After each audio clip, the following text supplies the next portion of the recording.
Okay, this is the information that we had on Friday that I wanted you to get copied down. So like Faith, you probably want to have this written down somewhere. So try to get it copied as much as possible. I will eventually have it on the board over there. Probably it'll actually be there probably today. I forgot to do it this weekend. I wasn't here this weekend. All these formulas, these are the surface and volume formulas. So surface area and volume. It's for three-dimensional shapes. We talked about the polyhedra and all those shapes. We did a little activity in class last Friday. You'll get points for that and stuff. You'll probably see that in the grade book probably tonight. Actually, probably today when I enter them. These are the main formulas we need to have. This is one of the last sections that we have for chapter 2 for us. We have a test this Friday, so keep that in mind. It's based on section 1.6, which is polygons, 1.7, which was area and perimeter and circumference, 1.8, which is polyhedra, and then 1.9, which is this stuff, which is volume. So it's 4 sections. It's pretty standard, but lots of formulas, lots of vocab. So might be one of those things you might want to just kind of look over. But yeah, we have a bunch of formulas here. Now, the goal is not to just memorize formulas. Yeah, the book wants, or the state wants you to have these things memorized. I think it's a little silly myself, but I can see the purpose of it. Sometimes it's just easier to recall knowledge than try to look it up or Google it. It takes time. But anyway, the goal today is to kind of walk through, like, how do you even do it? Like, obviously you guys can see the formulas here in front of you, but is there a better way to do it? Or what's the numbers you have to plug in? Like, what does it look like?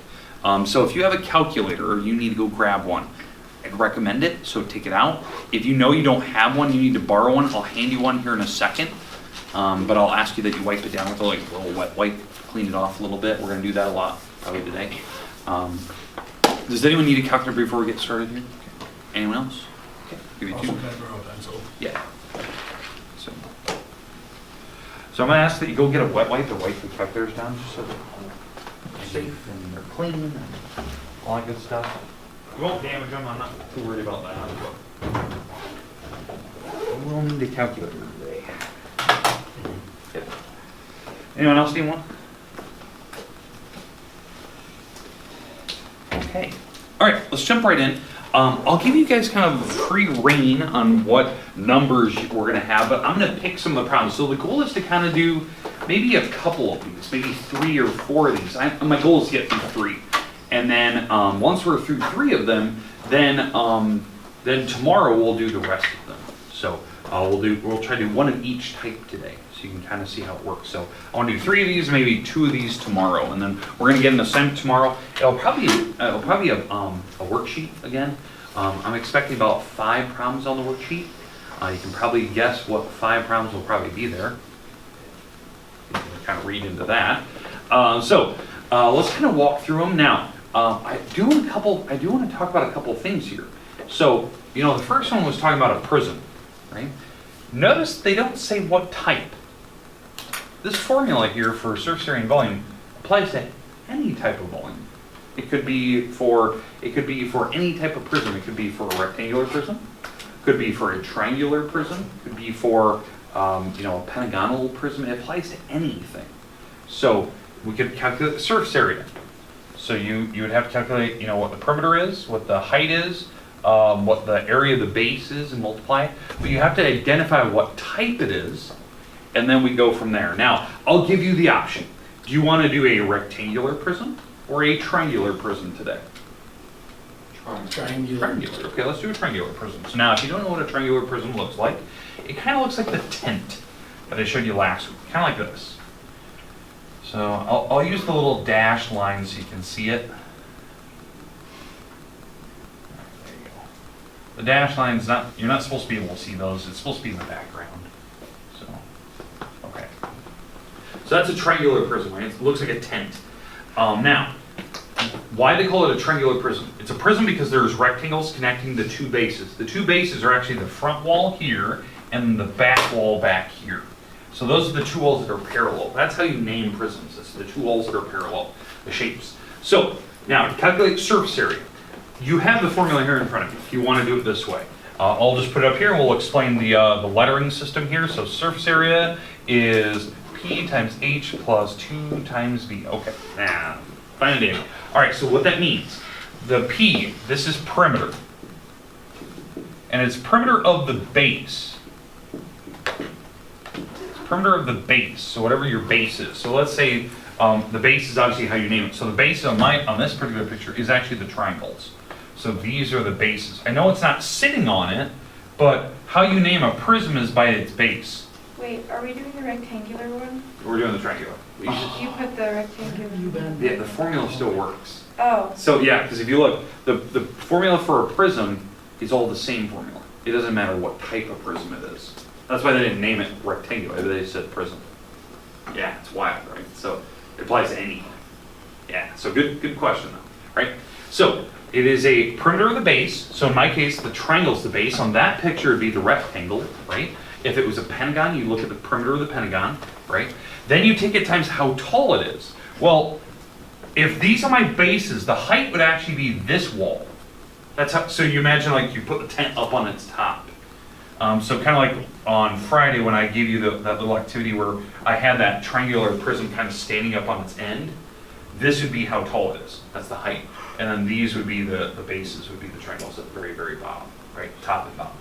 So you have to calculate the perimeter, then take it times the height. So h is height of the object. So it's the rectangles that connect your two bases, right? Then the base, the B.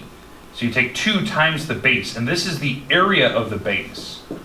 So you have to actually calculate area. You actually have to know how to do that. So for my little triangle here, I have to be able to calculate the area of the triangle either on the top or the bottom. That would be the base, right? Now, that's the tough part. So now we need to have some numbers here. So I'll let you guys have kind of any free reign of numbers. So kind of give me any number you like. 8. Okay, let's say the height of this thing is 8 inches. So that's this number here. Say that's 8 inches. Okay. Let's do some of the perimeter of the bases of our triangle. So let's go with this bottom is a 4, and let's go. This is a 5 and a 5. Okay, let's do that. And let's say the triangle on the inside of the triangle here, the height of this triangle is 3. Let's say that. So now again, the triangle is 5, 5, and 4, and how tall the triangle is, this is 3 inches, and they're all in inches. Inches, inches, inches. And you're probably wondering, why do I have so many numbers for the triangle? Remember, when we calculate, base and area, we need all the numbers we can get. So that's why I'm trying to be as very descriptive as possible for our number system. All right, we ready to go? Does everyone have their little picture drawn with all the labels? Okay, let's do some numbers here. Let's do a little calculation. So I'm going to just do surface area, and then after we're done with this, then I'll show you the other way you could have done this problem. Okay? Maybe it'll make sense to you. I don't know. For some people, they really like the way that I'm about to show it. Not this way, but the other way. Okay?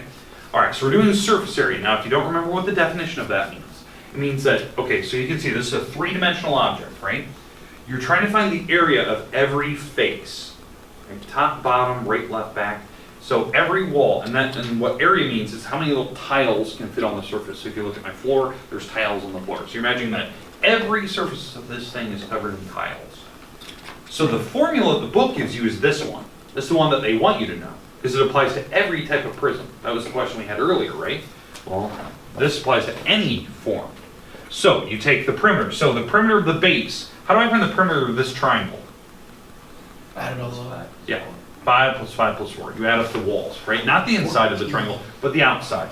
So that would be so I'm going to just use my formula here, so I'll just kind of write it down. So this is surface area is equal to, now the perimeter is 5 plus 5 plus 4.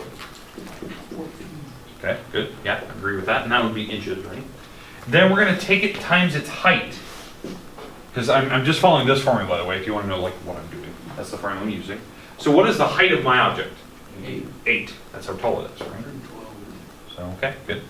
So it's 14 times 8, which is 112, okay?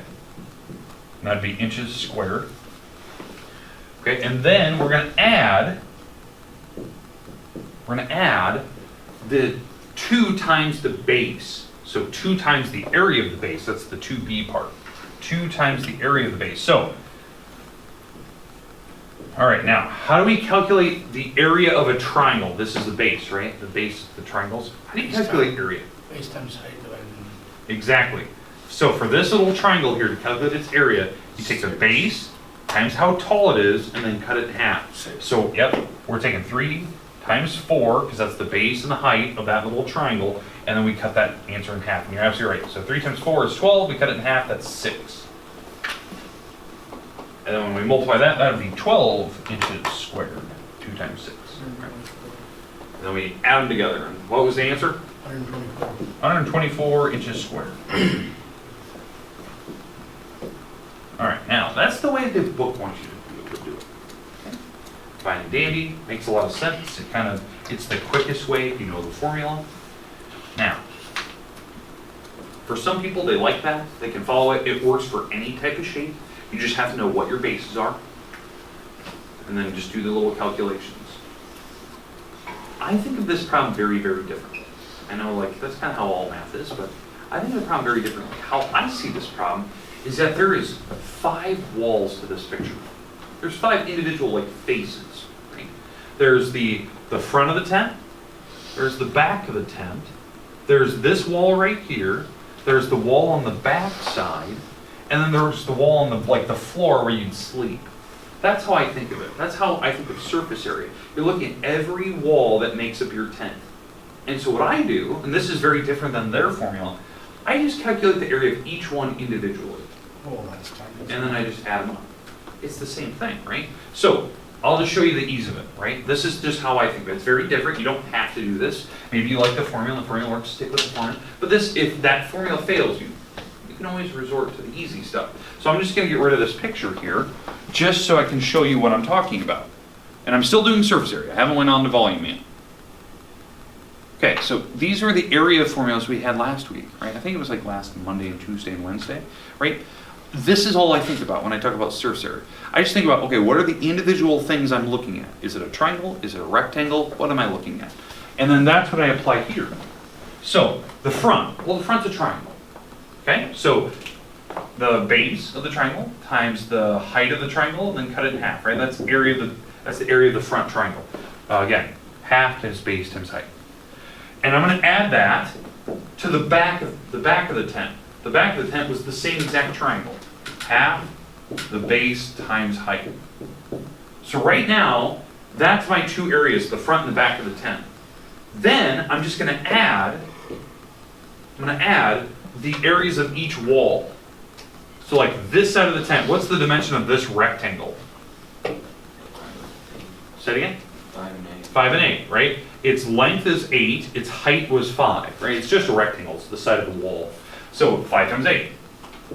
Notice I don't have to cut it in half, it's a rectangle, it's not a triangle, it's just a rectangle. So that's that wall, that's this side right here, it's the side of the tent. Then I'm going to look at the back side of the tent, back here. Well, that wall is the exact same. It's 8 and it's by 5, right? So 8 times 5.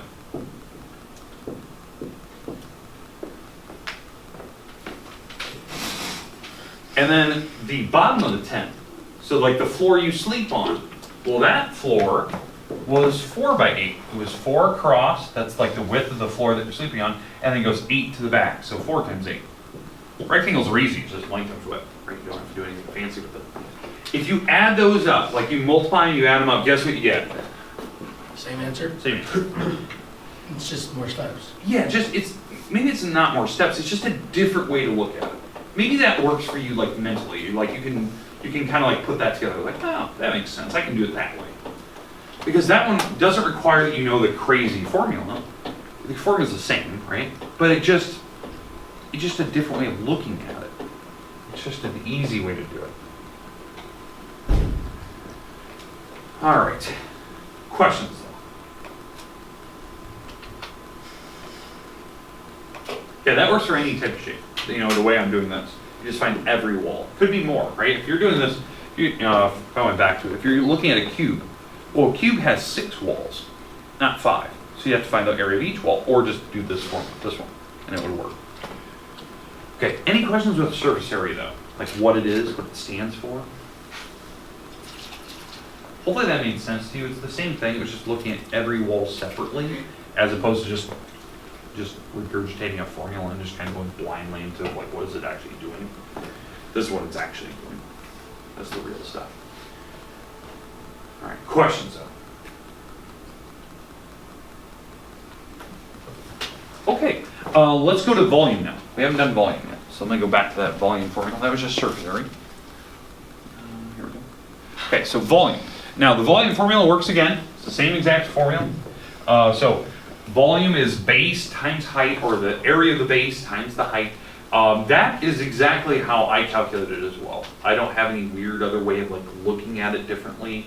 I just do the same thing. So let's do volume here.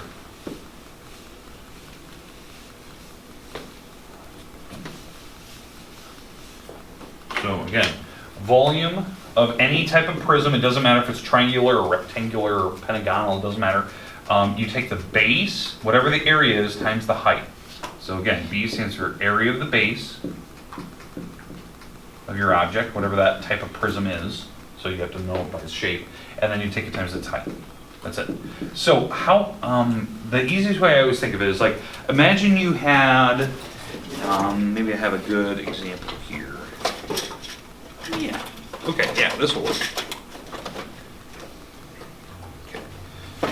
So like, like a stack of papers. And you're trying to figure out the volume of the papers. Not how many papers are there, but the volume of this thing. The actual like thickness of it, right?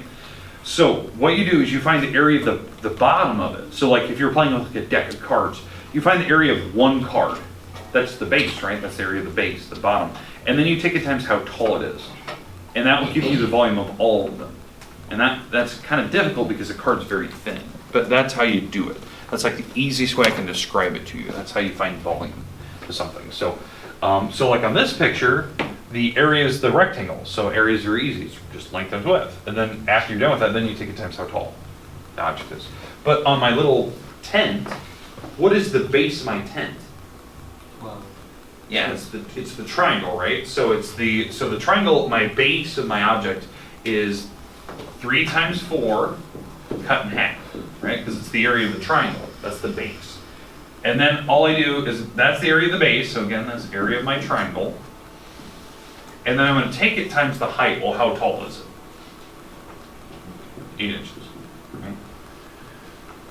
That's how I find volume. That's like it. Super easy. I don't have a different way of doing it. It's just the easiest way to do it possible. Just whatever your base is, you find the area of it and take it times how tall it is. So this is 3 times 4 is 12. You cut it in half, that's 6. That's 6 inches squared.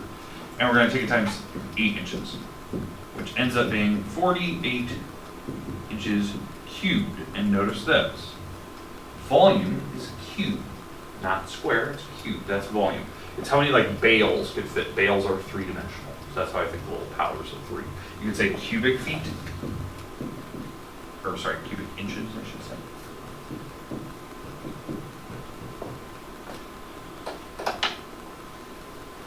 All right, questions though.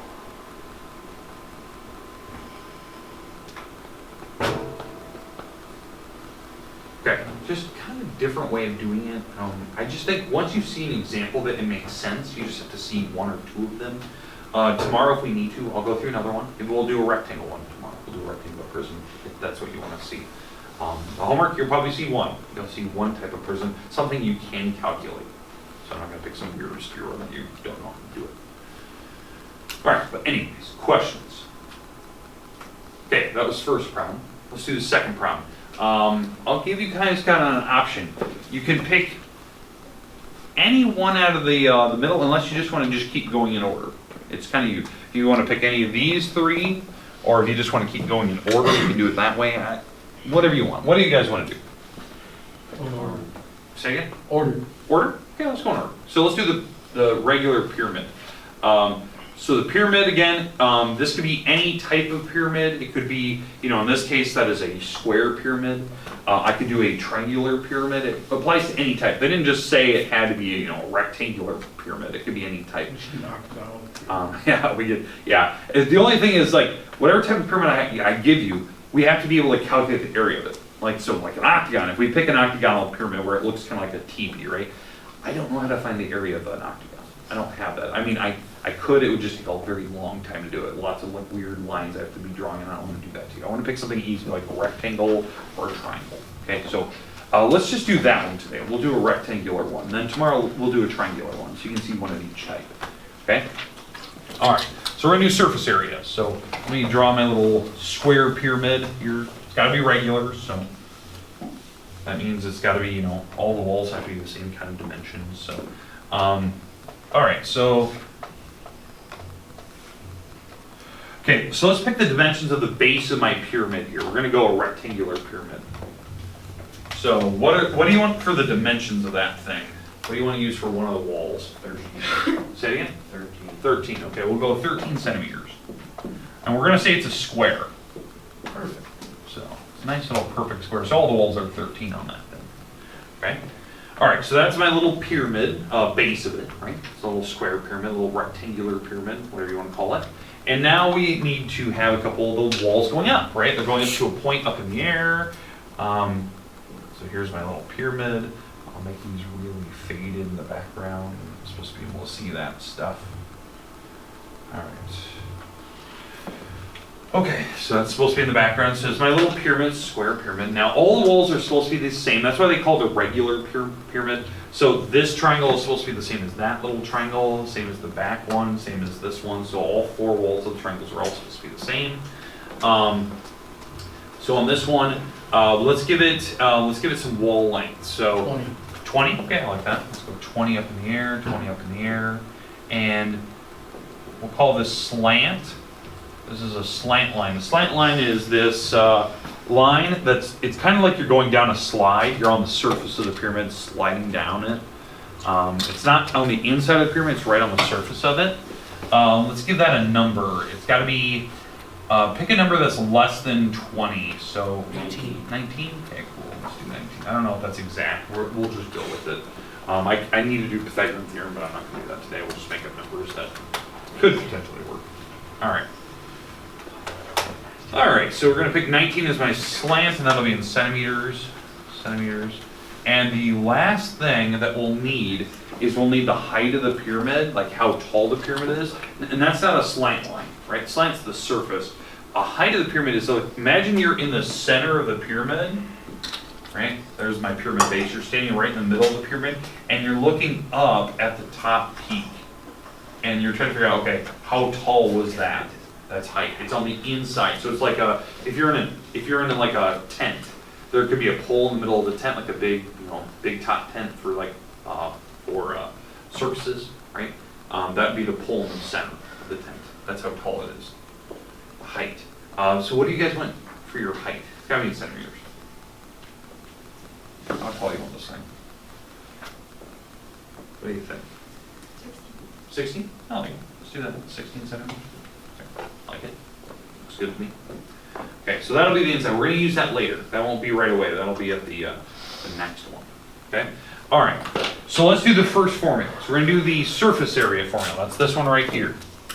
So surface area, if you don't understand, this is half the perimeter of the base times the slant line, and then you're going to add the base, the area of the base on the bottom. So again, this is perimeter of the base. Perimeter of the bottom, so that's your rectangle, right, your square. Then you're going to take it times the little L is the slant. That's like if you're on the slide, you're going down the surface of the pyramid. And then the B, again, that's your area of the base. Area of the base. So those are what all those little letters stand for in that little formula for surface area. Again, surface area is how many little square tiles are on the top of it. So let's do the perimeter. What is the perimeter of my base? How do I find that? The base is a rectangle, or a square. How do I find the perimeter of it? 13 times 4. Yeah, 13 times 4, just add 13 a bunch of times. So again, surface area, we're going to be adding 13 a bunch of times, or just take it 13 times 4. Okay, that's good. We're going to take that, we're going to cut that in half here in a second. Now we have to take that times the slant line. What is my slant for each of my triangles here? The 19. We're going to take that times 19, that's the slant. And then we're going to add the area of the base. How do you find the area of the rectangle or square on the bottom? Yeah, base times length, or length times width. And you're right, it's 13 times 13. The base is the rectangle, so how you find the area of it, you take 13 times 13. Each wall is the same. So this is the formula. This is what they want you to know. Now, you can calculate that out. You know, you add 13 a bunch of times, take it times 19, cut that in half, it'll be some decimal. Then you're going to add that to 169. 169. This is 19. 13, 13, 13, and 13. Geez, what is that? 40, 52? And we're going to cut that in half. Oh, actually, that worked out nice and pretty, didn't it? That was a good choice. 52 cut in half. 26. I have to take that times 19. And add that to 169. 26 times 19. Say again? 494. I'm going to add that to 169. And that would be the surface area of this thing, and the surface area would be centimeters squared. So little squares around the surface. It ends in a 3, 6. Let's see, 3, 6, 663. Yep. Okay. All right. And that'd be how many little tiles fit on all the triangles. Now, for some people, that makes sense. Question. Where is the 13 times 13 from? That was the, so on this, it's the base, the area of the base. So, yeah, this is, the base is that rectangle. So how you find the area, you take the length times width. Well, it's a square, so length and width are 13 each. Okay. Yeah. Okay, now, for some people, they like formulas. Fine, plug it in, find your surface area. But some people like to know, like, what are you actually doing? I'm like one of those. I like to know, like, why is this the formula? Like, who came up with this? It's a weird thing to know. Okay, it's very easy if you just look at it the way that I explained it earlier. To find surface area, you are just finding each wall separately. So imagine I took apart your pyramid. So here's the 4 walls of the triangles, and then the base was a rectangle, right? Or a square. And what they're doing is they're just finding the area of each one of these separately, and then just adding them all up. That's what they're doing. That's what this actually is. It just doesn't look like it.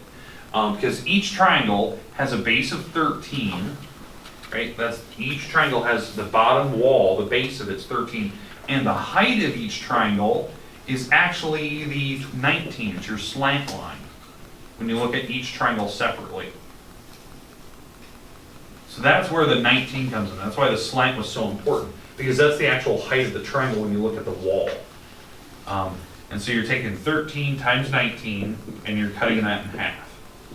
That's the area of one triangle. Well, you have 4 of them, and that's what they're doing there. There's 4 of them. And then they're adding the square on the bottom. Well, the square was 13 by 13. That was the square. So that's how you find the area. Does that make sense, like where the formula is coming from? That's like what it's doing. So if the bottom was a triangle, the only difference would be you just find the area of the triangle on the bottom. It's really the only difference is you're still finding the areas of all the walls, or however many walls are on the top, but if the bottom is a triangle, then you're finding the area of the triangle. All right, questions with surface area. All right, let's do volume. Let's do volume. Volume is always the easy one. The formula is always super simple for volume.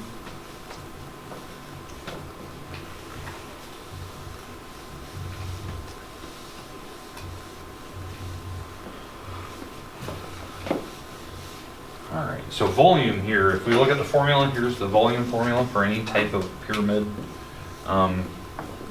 You're always doing 1/3, and then you're doing base, the area of the base times the height. So again, the B stands for area of the base. So whatever the bottom is, you have to find the area of it. And then you're going to take it times height, right? Height of the object. Height is, from the center of the object up. It's not a slant. It's not on the surface. So say it again? It'd be the 19, not the 16. Yeah, it'd be the 16. Yeah, it's a 16, yeah. That's how tall the object is. From the center of the object, the pyramid, to the top of the pyramid. So now, what is the base of my picture?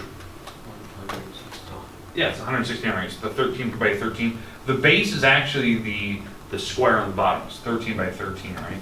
So when we do this formula, we're doing 1/3 times the area of the base. The base was 13 by 13. And we're going to take it times how tall the pyramid is. Well, the pyramid, you guys said earlier, was 16 in height. So we take it times 16. So 13 times 13 is a 169. We're going to take that times 16, and then we're going to cut by 1/3. So, let's see if I can do the math here in front of you. So, 69 times 16, 4, 5, 36 plus 5 is a 41.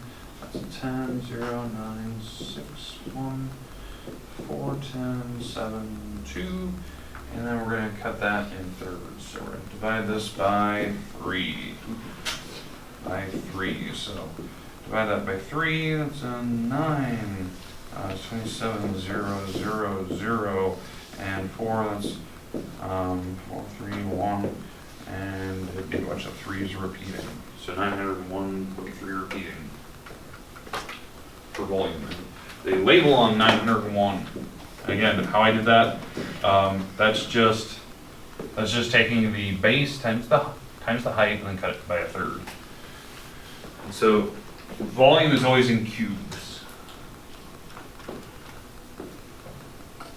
This is probably our last few today. I'll talk about what we're going to do tomorrow. But okay, is there any questions with how I came up with it? Was the numbers right? Did I do my math right? Yeah. Okay. All right. Again, that was the volume of that little pyramid. So it's the base times how tall it is. We said the height was 16. So how tall the pyramid is.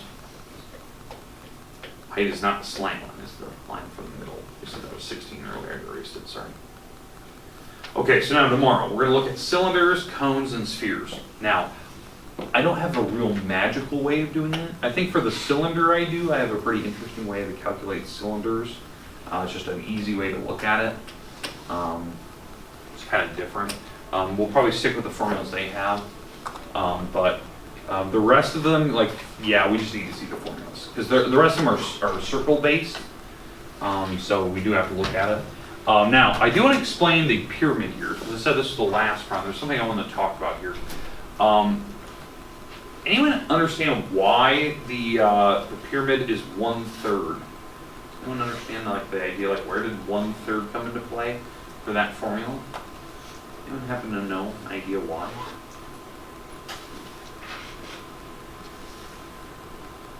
Okay, the idea is 1/3 for a pyramid. Imagine you had a rectangular prism, something like this. You can make pyramids out of it by basically taking the top and kind of bringing it down to a point. And what will happen if you do that, like you do it like this, you'll actually have, so if you do it that way, you'll actually have 3 pyramids in there, like 3 perfect pyramids. They'll be facing different directions, 3 types of prisms. And the idea is that we're looking at 1/3 of them, 1 out of the 3 for rectangular, if it's a perfect square little block.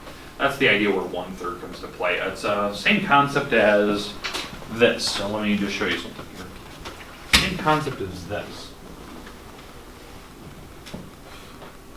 Now this isn't square. It's triangular based prism. But if you can look in there, there is a couple pyramids in here, and there's 3 of them. That's how they get stored. So yeah, so this is what I dropped the other day when I picked it up. You can see I shattered it.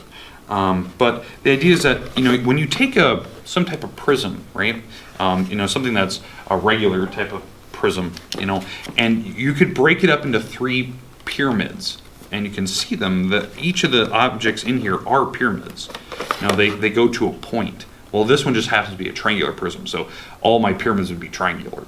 So that's the idea. So that's where the 1/3 comes into play. A lot of people just don't see that. They don't understand that until you witness it. And you're like, oh, that makes sense. There's actually 3 of them in there. And since it's regular, they would all be the same pyramid. So, all right, questions. Okay, tomorrow we'll do cylinder, cone, sphere. I thought we were gonna get a little more, but it's fine. We'll do the curves tomorrow. Probably looking at a homework assignment tomorrow. I'll put the formulas up on the board. This week we'll probably get a practice guide. I might actually hand out the practice guide as early as tomorrow, just so you have it kind of in advance. So you have it for a few days. Practice guide, we'll start probably working on that Wednesday and Thursday this week, and then test it on Friday and stuff. So, yeah. So, any questions about today, though? Any questions about the problems we've done up to this point? It's new stuff. I don't expect to be experts at it yet. Right? It's the first day we've actually done calculations. So, one of those things we just need practice. We need to see.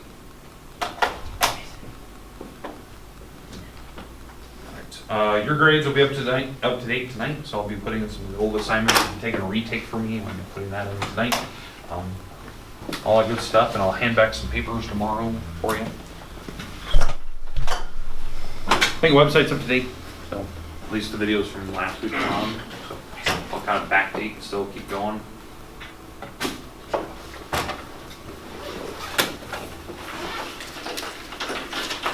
Make sure in the halls you're wearing masks.